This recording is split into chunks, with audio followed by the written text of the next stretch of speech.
முட்டி போடுகிறோமோ? முழங்காலில் நின்று செபியுங்கள், பின்னர் கால் ஊன்றி வேலை துவங்குங்கள்.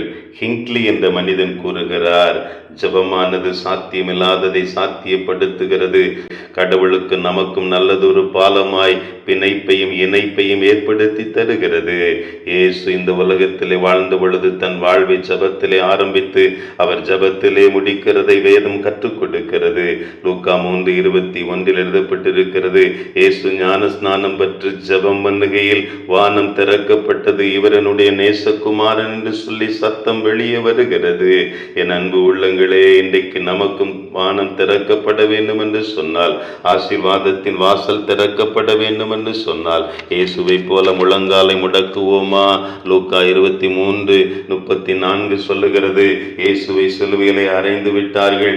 எதிராய் இருக்கிறவர்களை பார்த்து ஆண்டவர் சொல்லுகிறார், அருகில் இருக்கிறவர்களை பார்த்து ஆண்டவர் சொல்லுகிறார், பிதாவே இவர்களுக்கு மன்னியும். மன்னிப்பின் மகத்துவத்தை ஜெபத்தின் மூலமாய் வெளிப்படுத்தி காண்பிக்கிறார். பல ஊழியர்கள், விசுவாசிகள் இன்றைக்கு என் ஊழியம் முடிந்து விட்டதே என்று என்ன ஓட்டத்தோடு நீங்கள் அதை கேட்டுக்கொண்டிருக்கிறீர்களோ, உங்கள் கரத்திலே ஆண்டவர் ஜெப ஊழியத்தை தருவதற்கு ஆயத்தமாய் இருக்கிறார். முழங்காலை முடக்கி அவருடைய சமூகத்தில் பல மணி நேரம் காத்திருக்க உங்களை அர்ப்பணிப்பீர்களா?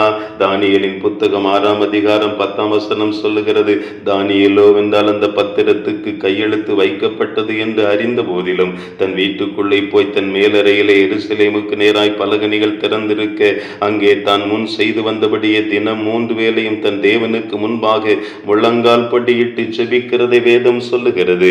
எதிரான சூழ்நிலை வந்தாலும் தானியேல் முழங்கால் படியிட்டு ஜெபிக்கிறான். இந்த உலகத்தை உண்டாக்கின ஆண்டவர், அவர் ஒரு பாலகனாய் இந்த உலகத்திலே அவதரித்து வாலிபனாய் தன்னுடைய இரத்தத்தை சிந்தி தன்னுடைய ஜீவனை கொடுக்கும் முன்பதாக கெத்சமனேயிலே ஆண்டவர் ஜெபிக்க வருகிறார். லூக்கா 22ஆம் அதிகாரம் 40ஆம் வசனம் சொல்லுகிறது, அவ்விடத்திலே சேர்ந்த பொழுது அவர்களை நோக்கி, நீங்கள் சோதனைக்கு உட்படாதபடிக்கு ஜெபம் பண்ணுங்கள் என்று சொல்லி கல்லறி தூரம் அப்புறம் போய் முழங்கால் படியிட்டு ஜெபிக்கிறார். பிதாவே, உமக்கு சித்தமானால் இந்த பாத்திரம் என்னை விட்டு நீங்கட்டும், ஆனால் என் சித்தத்தின்படி அல்ல உம்முடைய சித்தத்தின்படி ஆக கடவது என்று ஜெபம் பண்ணுகிறார். முழங்கால் படியிட்டு அந்த நேரத்திலும் ஆண்டவர் ஜெபிக்கிறார்.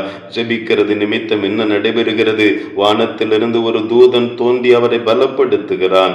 இப்பொழுது சீசர்கள் உறங்கி போய் விடுகிறார்கள். இயேசு சொல்லுகிறார், 1 மணி நேரமாவது விழித்திருக்க கூடாதா என்று சொல்லி. என் அருமையான என் அன்பு உள்ளங்களே, இயேசுவின் பாரத்தை சுமக்க நாமும் முழங்கால் படியிட்டு ஜெபிக்க நம்மை அர்ப்பணிப்போமா?